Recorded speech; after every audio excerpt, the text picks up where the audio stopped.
نحمده ونصلي على رسوله الكريم أما بعد فأعوذ بالله من الشيطان الرجيم بسم الله الرحمن الرحيم رب اشرح لي صدري ويسر لي أمري واحلل عقدة من لساني يفقهوا قولي سورت آل عمران۔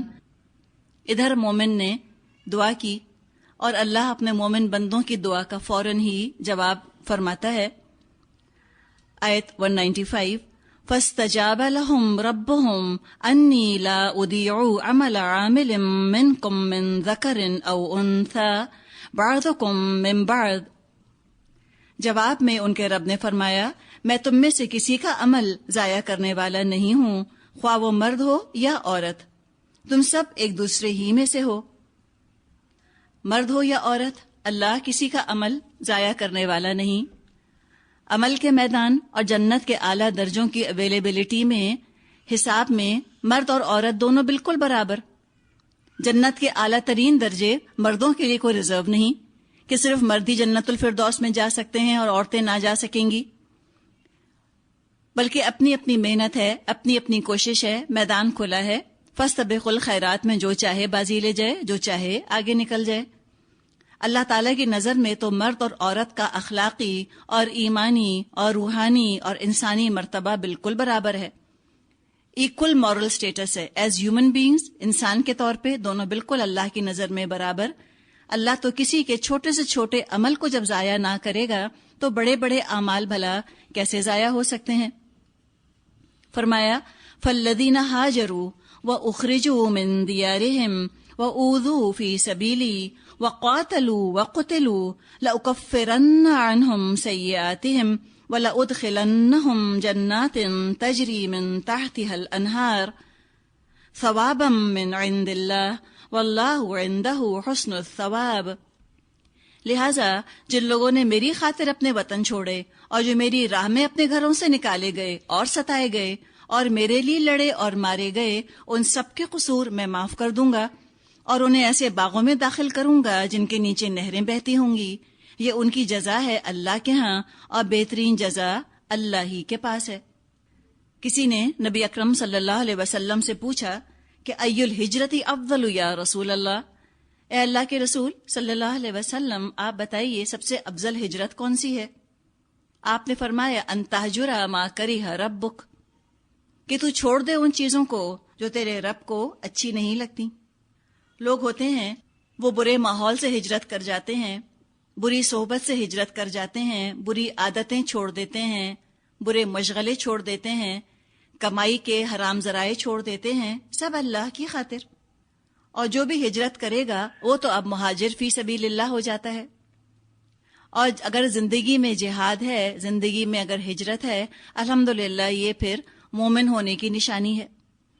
مومن تو مجاہد بھی ہوتا ہے اور مومن تو مہاجر بھی ہوتا ہے۔ اور ہجرت کرنی ہے، جہاد کی خاطر ہجرت کرنی ہے، جہاد کرتے ہوئے ہجرت کرنے کی ضرورت ہے۔ مہاجر کبھی اپنے آپ کو مظلوم نہیں سمجھتا، بلکہ مہاجر تو مجاہد ہوتا ہے۔ نبی اکرم صلی اللہ علیہ وسلم نے فرمایا جاہدوا اہواءکم کما تجاہدون اعداءکم، تم جہاد کرو اپنی خواہشات سے جیسے کہ تم جہاد کرتے ہو اپنے دشمنوں کے ساتھ۔ پہلے تو جب ہجرت کی جاتی تھی تو گھر چھوڑ دیے جاتے تھے، علاقے سے ہجرت کی جاتی تھی۔ تو آج تو علاقے سے ہجرت کرنا ممکن نہیں کہ لوگ اپنے اپنے گھروں کو چھوڑ کے نکل پڑیں یا اپنے خاندانوں کو خواتین چھوڑ دیں۔ آج انسان ہجرت کرتا ہے اللہ کی ناپسندیدہ چیزوں سے اللہ کی پسندیدہ چیزوں کی طرف۔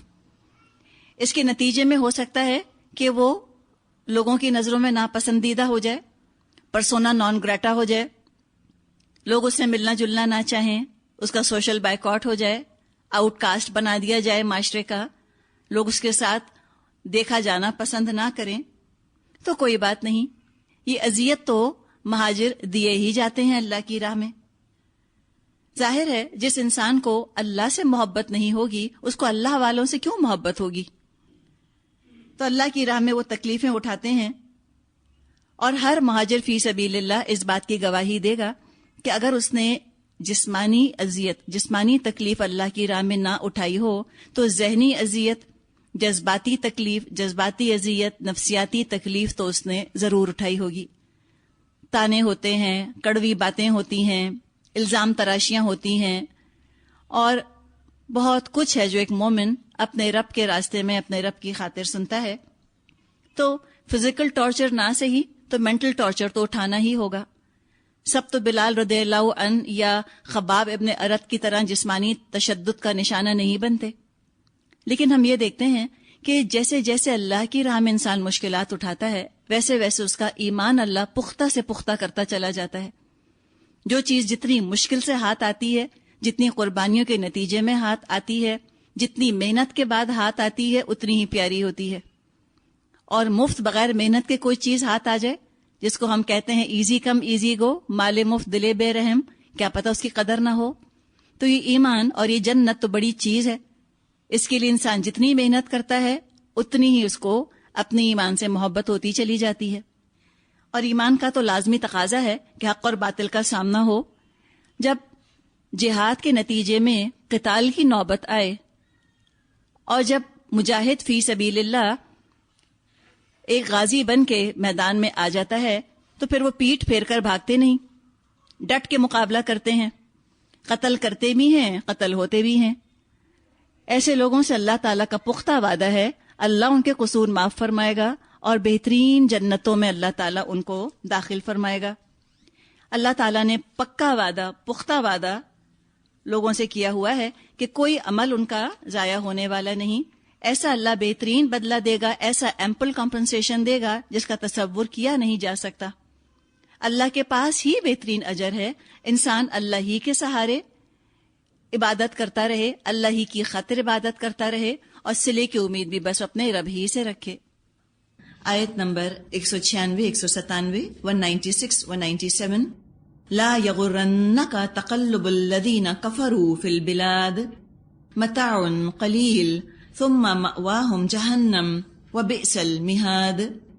اے نبی صلی اللہ علیہ وسلم، دنیا کے ملکوں میں اللہ کے نافرمان لوگوں کا چلنا پھرنا آپ کو کسی دھوکے میں نہ ڈالے۔ یہ محض چند روزہ زندگی کا تھوڑا سا لطف ہے، پھر یہ سب جہنم میں جائیں گے جو بدترین جائے قرار ہے۔ پچھلی آیات میں کچھ مسلمانوں کو ہدایات دی گئی تھیں۔ اللہ سے محبت کرنے والوں کی دعا کا بھی ہم نے ذکر پڑھا۔ اب ذکر یہاں پر ان لوگوں کا ہے کہ جن کو اللہ سے محبت نہیں، جو آخرت کے طلبگار نہیں۔ جو آخرت کا طلبگار نہیں ہوتا، جو اللہ سے محبت کرنے والا نہیں ہوتا، اللہ تعالیٰ یوں نہیں کرتا کہ ان کا رزق بند کر دے، ان کی خوشیاں ختم کر دے، ان کو غم اور تکالیف میں مبتلا کر دے۔ ایسا نہیں ہوتا۔ مومن، کافر، اللہ سے محبت کرنے والے، اللہ سے نفرت کرنے والے، اللہ کو ماننے والے، اللہ کو نہ ماننے والے، ان سب کو غذا دیتا ہے اللہ۔ ان سب کی زندگیوں میں خوشیاں آتی ہیں، انجوائمنٹ آتی ہے، اور اسی طرح سب کی زندگیوں میں غم آتے ہیں، پریشانیاں، تکلیفیں آتی ہیں۔ تو اپنے ذہنوں میں ہم اس بات کو بٹھا لیں کہ ایمان لانے یا نہ لانے کا تعلق خوشی اور غم سے نہیں ہے، یہ یاد رکھیے۔ بعض دفعہ ہمیں خیال ہی آتا ہے کہ جو ایمان لائے ان کو ضرور ہر وقت خوش رہنا چاہیے، اور جو ایمان نہ لائیں ان کو تو تکلیفوں میں رہنا چاہیے۔ یا بعض دفعہ یہ خیال آتا ہے کہ جو ایمان لائیں گے ان کی دنیا تو ظاہر ہے ختم ہی ہو جائے گی، وہ تو صرف غم ہی غم کا شکار رہیں گے، دنیا میں پریشانیوں ہی کا شکار رہیں گے، آزمائشوں ہی کا شکار رہیں گے، اور کفار جو ہیں وہ بہت موج اڑائیں گے۔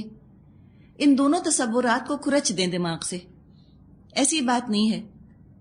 دنیا کی زندگی اور چیز ہے اور ایمان کا پھل اور چیز ہے۔ دنیا کی زندگی سے ایمان کے پھل کا تعلق نہیں ہے۔ کم از کم ظاہری زندگی تو ایک جیسی ہوتی ہے، ہاں ذہنی کیفیت، دل کی حالت، امن، سکون، چین، راحت، یہ الگ چیز ہے۔ اندرونی کیفیت کچھ اور ہے، جو ایمان کے ساتھ انسان کی ہوتی ہے اور جو بغیر ایمان کے ہوتی ہے، اس میں تو یقیناً فرق ہوتا ہے باطنی کیفیت میں۔ لیکن ظاہری زندگی، اولاد، بچے، کھانا پینا، گھر بار، کاروبار، یہ سب ایک جیسا ہوتا ہے مومن کا اور کافر کا، اس میں فرق نہیں ہوتا۔ اللہ تعالیٰ کے اختیار میں ہے. تعز من تشاء و تذل من تشاء، جس کو چاہتا ہے عزت دیتا ہے اور تو جس کو چاہے رسوا کر دے. زندگی کا سائیکل، تاریخ کا دھارا بہتا رہتا ہے اور اس میں قوموں کا عروج اور زوال ہوتا رہتا ہے. کبھی کوئی قوم اوپر چلی جاتی ہے، کبھی کوئی قوم اوپر چلی جاتی ہے. ہر عروج کے بعد زوال تو آتا ہی ہے، اور ہر زوال کے بعد بھی اگر اپنی اصلاح کر لی گئی ہو تو پھر عروج بھی آ سکتا ہے. تو یہاں پر جس زمانے میں یہ آیات نازل ہوئیں، غزوہ احد میں تو کفار کو عارضی کامیابی حاصل ہوئی تھی. اس کے علاوہ بھی ہم دیکھیں تو عرب میں کفار ہی کا غلبہ تھا. ان کی تجارتیں تھیں، ان کے گھر بار تھے، اور انہی سے عرب کے مختلف بازاروں میں اور مختلف جگہوں کے اوپر رونقیں تھیں. تو اس کی طرف اشارہ کیا جا رہا ہے کہ ٹھیک ہے، اسلام کو اس وقت ترقی نہیں ملی ہوئی. فار دا ٹائم بینگ سب کچھ کفار ہی کے اختیار میں ہے اور انہی نے ساری دنیا میں رونق لگائی ہوئی ہے. لیکن ساتھ ہی ساتھ بتا دیا وَلَا يَغُرَّنَّكَ تَقَلُّبُ الَّذِينَ كَفَرُوا فِي الْبِلَادِ، کہیں ان کے شہروں کی رونقیں اے نبی صلی اللہ علیہ وسلم آپ کو دھوکے میں نہ ڈال دیں. کیا دھوکہ؟ یہ دھوکہ کہ اللہ ان سے راضی ہے تبھی تو دنیا دے رہا ہے. دیکھیں جتنا زیادہ قرآن ہمارا فوکس ٹھیک کرتا ہے، بار بار دہرا کر ہمارا فوکس قرآن ٹھیک کرتا ہے کہ دنیا کی زندگی تو متاع الغرور ہے، دھوکے کا سامان ہے. اور اس کی ضرورت اس لیے پڑتی ہے قرآن میں یہ بات بار بار دہرانے کی کہ پلٹ پلٹ کر لوگوں کی نظروں میں دنیا اہم ہوتی رہتی ہے. ہم کتنا بھی دیکھیں، میں اور آپ، ہم لوگ الحمدللہ اتنی ریگولیرٹی سے قرآن پڑھتے ہیں، پھر بھی دیکھیں ذرا سی کوئی آزمائش یا مشکل آتی ہے، ذرا سی دنیا ہاتھ سے جاتی ہے تو ایک دم اپسیٹ ہونے لگتے ہیں، ایک دم پریشان ہونے لگتے ہیں. تو یہاں بار بار سمجھایا گیا کہ تم دنیا کی زندگی سے آخرت کا نتیجہ اخذ مت کرنا کہ دنیا کی زندگی کس کی کیسی ہے. تو خطاب تو یہاں نبی اکرم صلی اللہ علیہ وسلم سے ہے، لیکن اللہ کے رسول صلی اللہ علیہ وسلم اس کا تو کوئی امکان ہی نہیں تھا کہ وہ کفار کی دنیاوی کامیابی سے اور ان کی ترقی سے اور ان کے تمدن سے کوئی دھوکہ کھا جائیں گے. دراصل بتانا مجھے اور آپ کو ہے. اور ان آیات کو اب آج کے کانٹیکسٹ میں رکھ کر ضرور دیکھیے. آج ہم دیکھ رہے ہیں کہ مسلمان ہر طرح سے دبے ہوئے ہیں اور پسے ہوئے ہیں، چاہے سائنس ہو، چاہے میڈیسن ہو، چاہے فوجی طاقت ہو، چاہے کوئی علم کی قوت ہو. تہذیب اور تمدن اور ترقی اور پروگریس کے لحاظ سے، علم کے لحاظ سے، اخلاق کے لحاظ سے، ہر طرح ہم دیکھتے ہیں کہ آج کفار چھائے ہوئے ہیں مسلمانوں کے اوپر. ان کو ہر طرح سے مسلمانوں کے اوپر برتری حاصل ہے. اس کو دیکھ کر انفرادی طور پہ جو مسلمان اسلام پر عمل کر رہے ہیں، کہیں ان کے دل میں یہ خیال نہ آئے کہ ہمیں نمازیں پڑھ کے کیا ملا، کیا فائدہ ہوا، اور اسلام نے کیا دیا ہم کو، قرآن پڑھ کے ہمیں ملا ہی کیا، کون سی ہماری دنیا کی زندگی بہتر ہو گئی. اس چیز کو ہمیں دراصل اس نقطہ نظر کو درست کرنا ہے. اس نظریے کی اصلاح کی جا رہی ہے کہ ان کی رونقیں تمہیں دھوکے میں نہ ڈالیں اے مسلمانوں، ان کی ترقی دیکھ کر تمہاری آنکھیں چکا چوند نہ ہو جائیں. ان کا بزنس، ان کی تجارت، ان کی سرگرمیاں اور ان کی ایکٹیویٹیز تم کو کسی دھوکے میں نہ ڈالیں. ان کے شہروں کی جو رونقیں ہیں، جو ان کی تفریح گاہوں کے ہنگامے ہیں، وہ کسی مسلمان کے دل میں حسرت اور محرومی پیدا نہ کریں. انہوں نے تو اپنی ساری صلاحیتیں، وقت، پیسہ دنیا بنانے، دنیا سنوارنے ہی میں لگا دی ہیں. جیسے کسی نے کہا ہے کہ کیا ہے تو نے متاع غرور کا سودا. اور اللہ تعالیٰ چونکہ منصف ہے، کفار جو بھی اچھا عمل کرتے ہیں وہ اللہ ضائع نہیں کرتا. وہ اگر کوئی اچھا کام کرتے ہیں تو اللہ تعالیٰ ان کو دنیا میں اجر دے دیتا ہے اس کا. ایک یہ بھی وجہ ہے، کفار تھوڑی سی بھی کوشش کرتے ہیں، دنیا میں بہت سارا ان کو صلہ مل جاتا ہے، اور مسلمان بہت ساری کوششیں کرتے ہیں، بعض دفعہ دنیا میں صلہ نہیں مل پاتا. تو اس کو بھی سمجھ لیجئے کہ دراصل یہ تو اللہ تعالیٰ کا قانون ہے. چونکہ کفار کو ان کی اچھائیوں کا بدلہ دنیا ہی میں دینا ہے تو کامیابیاں تو ان کو مل ہی جاتی ہیں دنیا کے اندر. لیکن دنیا پھر کیا ہے؟ متاع الغرور، دھوکے کا سامان ہے، تھوڑی سی دیر کا ہے. مسلمان جس نے کوششیں کی، نیکیاں کی، اگر دنیا میں صلہ نہ ملا تو کیا ہوا؟ آخرت تو آنی ہے، اس کا صلہ ضائع ہونے والی چیز نہیں ہے. انہوں نے تو لگا دیا اور کھپا دیا اپنے آپ کو دنیا میں. ضرورت کی حد تک دنیا حاصل کر لینا یہ تو ٹھیک ہے، لیکن مقصد ہی دنیا کو بنا لینا، یہ بات جو ہے وہ انسان کو گمراہی کی طرف لے جاتی ہے. اس دنیا کی رونقیں یہ تو بس دھوکے کا سامان ہے، ڈیلیوژن ہے بس ایک.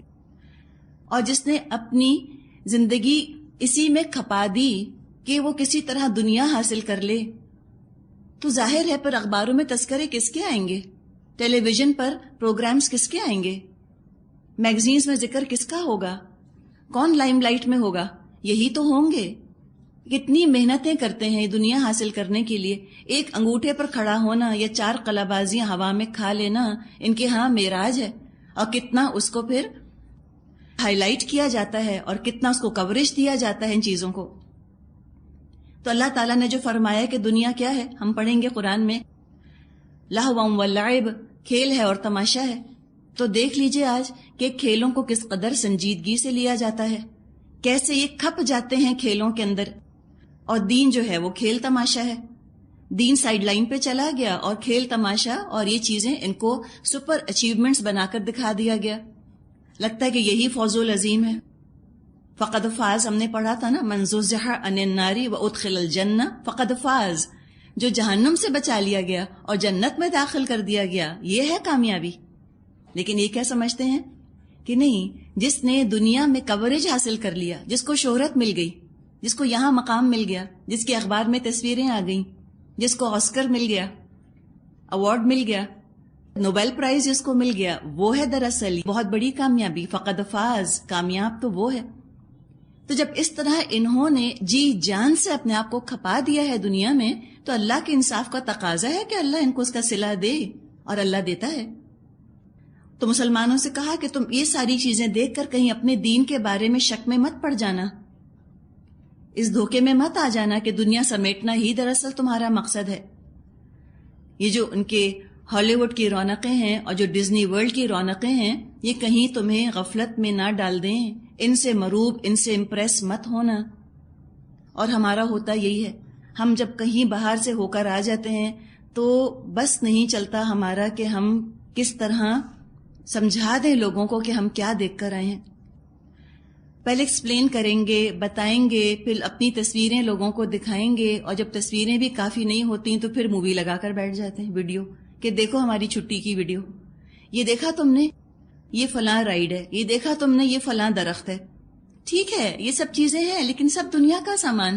اور اس میں کہیں یہ نہ ہو کہ ان چیزوں کے پیچھے اگر جو نمازیں چھوڑ دی تھیں اور نمازیں قضا کر دی تھیں، یا وہاں جا کر حلال حرام کا خیال نہ رکھا تھا، اس کی طرف توجہ ہی نہ جائے، تو یہ دھوکہ ہو گیا نا.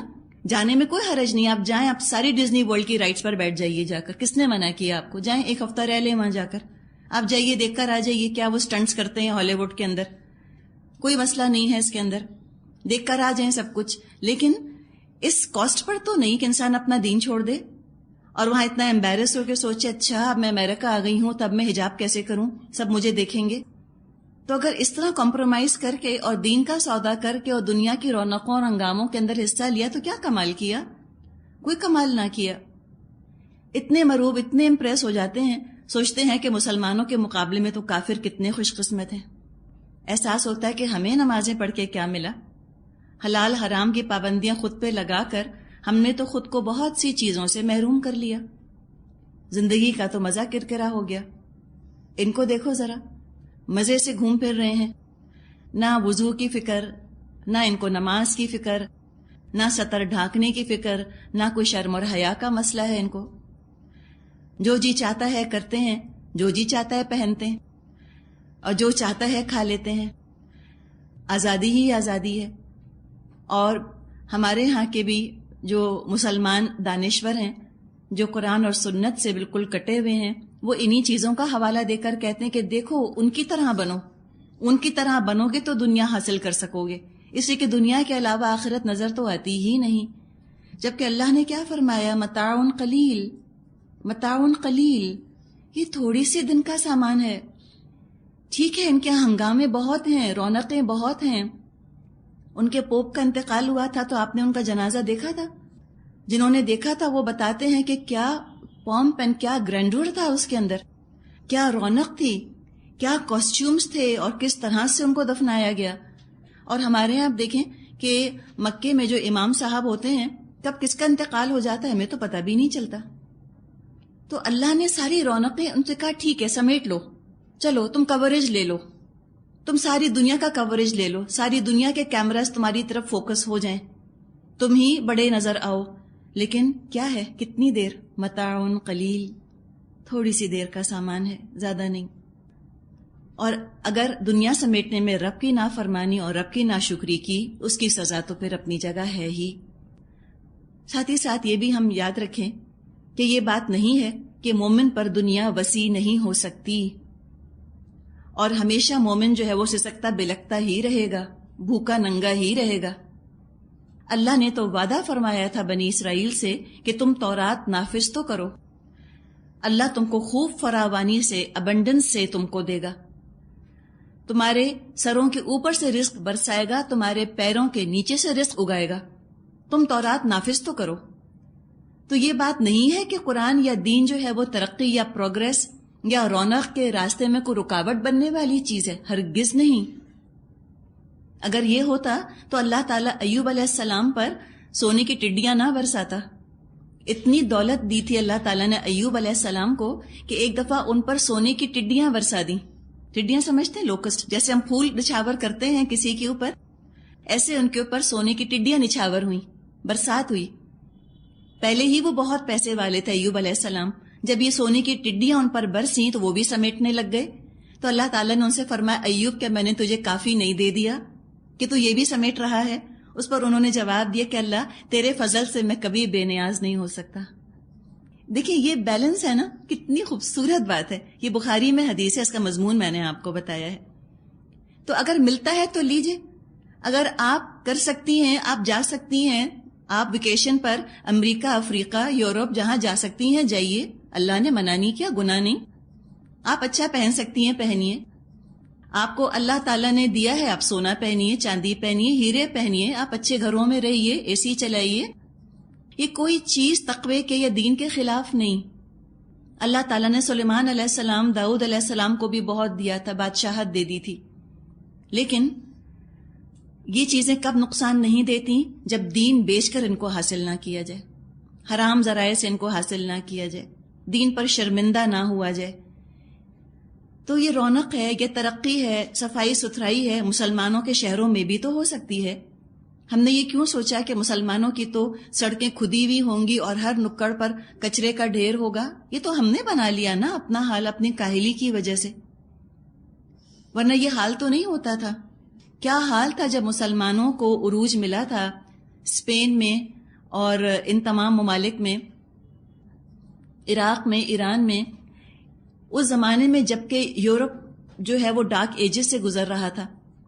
جہاں جہاں مسلمان حکومت کر رہے تھے ان کی سڑکوں پر روشنیاں لگی ہوئی تھیں، لائٹیں لگی تھیں، پیوڈ روڈز تھے ان کے ہاں، سرائے کا انتظام تھا، اور جگہ جگہ مسافروں کی خدمت کے لیے، مسافروں کے خیال کے لیے انہوں نے جگہیں بنائی ہوئی تھیں. جیسے آج ہوٹلز یا موٹیلز ہوتے ہیں، ایسے اس زمانے میں سرائے ہوتے تھے. تعلیم تھی، ویلفیئر اسٹیٹ تھا، بیواؤں کو وظیفے ملتے تھے. ان امپلائمنٹ تو آج انہوں نے دینی شروع کی ہے اور ہم اس کی بات کرتے نہیں تھکتے. انہوں نے کہاں سے سیکھا کہ اس طرح معاشرے کے ڈپرائیو طبقوں کا خیال رکھنا حکومت کی ذمہ داری ہے؟ اسلام سے سیکھا. اسلام ویلفیئر اسٹیٹ ہوتا تھا، بچوں کا وظیفہ ہوتا تھا، بیواؤں کا وظیفہ ہوتا تھا، معذوروں کا وظیفہ ہوتا تھا، اور صرف مسلمانوں کا نہیں، کفار کا بھی، اس لیے کہ کافر ذمہ تھے نا، وہ بھی ٹیکس دیتے تھے. تو جب وہ بڈھے ہو جاتے تھے یا معذور ہو جاتے تھے یا کمانے کے قابل نہیں رہتے تھے، ان کا خیال کیا جاتا تھا. صاف پانی کی سپلائی تھی، اس لیے کہ مسلمانوں کے ہاں تو وضو اور غسل تو دین کا حصہ ہے، تو لہٰذا پانی کے بغیر تو گزارا نہیں. تو جگہ جگہ فوارے اور نہریں، اور رہنے کے لیے گھر لوگوں کے لیے، اور پڑھائیوں کے لیے مدرسے، اور علاج کے لیے اسپتال. کیا نہیں کیا مسلمانوں نے؟ کس قدر عروج حاصل ہوا مسلمانوں کو. آج ہم اگر اپنی ان شاندار ٹریڈیشنز کو بھول گئے ہیں تو اس میں اسلام کا تو قصور نہیں، قصور تو ہماری آج کاہلی کا اور ہماری جہالت کا ہے. ہم اپنے گھر نہیں صاف کر سکتے، کبھی مسلمانوں کے گھروں میں جا کر تو دیکھیں، سب کی بات نہیں کر رہی، لیکن یوں لگتا ہے کہ جتنا تقویٰ بڑھتا ہے اتنی گندگی کا لیول بڑھ جاتا ہے. سمجھتے ہیں تقوی کا معیار یہ ہے کہ گھر حال سے بے حال ہو، مٹی کے ڈھیر لگے ہوں، بچے نگلیکٹڈ ہوں اور انسان متقی ہو. یہ کہاں لکھا ہے؟ یہ تو نہیں کہا اللہ نے. تو ہم کر سکتے ہیں، کیوں نہیں کر سکتے؟ مسلمانوں کے شہروں میں بھی یہ سب چیزیں، رونقیں اور روشنیاں اور صفائی ستھرائی اور امن اور چین ہو سکتا ہے. مسلمان بھی خوب کاروبار میں ترقی کر کے دولت حاصل کر سکتے ہیں. اسلام نے کہاں روکا؟ اتنا تو قرآن پیسے کی بات کرتا ہے، آتوا الزکوٰۃ، زکوٰۃ دے دو، انفقو، خرچ کرو. مالیات کے بارے میں، اکانومی فائنانس کے بارے میں کتنے احکامات قرآن نے دے دیے. بزنس اور ٹریڈ کے کتنے رولز سکھا دیے. جب کاروبار کروانا ہی نہیں تھا مسلمانوں سے تو رول سکھانے کا فائدہ؟ سکھائے نا، اس لیے کاروبار کرنا ہے، دنیا تو چلانی ہے. اسلام نے نہیں روکا ہمیں کسی چیز سے. مسلمانوں کے ہالیڈے ریزورٹس بھی بہت آرام دہ ہو سکتے ہیں، کوئی حرج نہیں ہے اس کے اندر، کوئی برائی نہیں، لیکن اللہ کے حدود کا خیال رکھنا ضروری ہے. آخرت بیچ کر مومن دنیا نہیں کماتا، فحاشی اور زنا کو ترقی کا نام نہیں دیتا، بے حیائی کو، لیوڈنس کو کلچر کا، انٹرٹینمنٹ کا نام نہیں دیتا. بس یہ فرق ہے. جب کافر پاور میں آتے ہیں تو وہ تو اللہ کی تمام حدود پامال کر دیتے ہیں، اور اس کی وجہ سے پھر باقی دنیا والے بھی بھگتتے ہیں اس کا نتیجہ. جرائم بڑھتے ہیں معاشرے کے اندر، لوگوں کی زندگیاں تنگ ہوتی ہیں. تو مسلمان جب حکومت میں ہوتے تھے تو ترقی ہوتی تھی، لیکن اس کا اس طرح کا بیک لیش نہیں تھا، ایسی بے حیائی، ایسی فحاشی نہیں تھی. آج نہ ہم ٹیلی ویژن کو بند کرنے کی بات کریں، نہ انٹرنیٹ بند کرنے کی بات کریں، نہ ہم کوئی اور چیز بند کرنے کی، بند کر نہیں سکتے. صرف ان کو اسلامائز کرنے کی ضرورت ہے. بہت کچھ اس سے کام لیا جا سکتا ہے اگر اس کو چینلائز کیا جائے. لیکن ہم دیکھتے ہیں کہ ٹیلی ویژن نے کیا رول ادا کیا، بتائیے کیا رول ادا کیا. انٹرنیٹ نے کیا رول ادا کیا. جو پوٹینشیل تھا وہ تو اس کا ہارنس ہو نہ سکا نا، پورا پوٹینشیل اس کا ریئلائز نہیں ہوا. برائی بہت زیادہ پھیلی، اچھائی بہت کم پھیلی، اس لیے کہ یہ تمام علوم آج کافر ہی ہیں. میڈیا کافر ہے. اس میڈیا کو اسلامائز بھی تو کرنا ہے. تو مسلمان جب سائنس اور ٹیکنالوجی کے میدان میں آگے جائیں گے تبھی تو وہ یہ کام کریں گے. اللہ کے خوف کے ساتھ، اللہ کے تقوی کے ساتھ رونق بھی ہوگی، ترقی بھی ہوگی. تو دنیا حاصل کرنا، اس کا ہرگز مطلب یہ نہیں کہ جس کو دنیا ملے اس کی آخرت ضرور برباد ہو.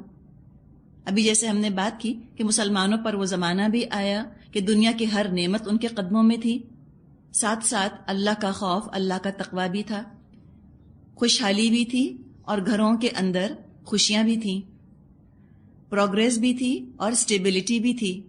آج ہم دیکھتے ہیں کہ جب کافر ترقی کرتے ہیں دنیا میں تو ترقی کی قیمت ان کو گھروں کی بربادی سے ادا کرنی ہوتی ہے. گھر برباد کر کے بازاروں کی رونق بڑھائی جاتی ہے، دنیا کی رونق بڑھتی ہے. اور جب اسلام آ جاتا ہے عروج میں تو دنیا کی ترقی بھی ہوتی ہے، خوشحالی بھی ہوتی ہے، اور گھروں میں خوشیاں بھی ہوتی ہیں. کاروبار بھی ترقی پا رہے ہوتے ہیں اور گھر بھی بنے ہوئے ہوتے ہیں. سب کو ان کا حق مل رہا ہوتا ہے. ہو نہیں سکتا تھا کہ اسلام کے عروج کے زمانے میں عورتوں کو، مردوں کو، بچوں کو، بوڑھوں کو حق نہ مل رہا ہو.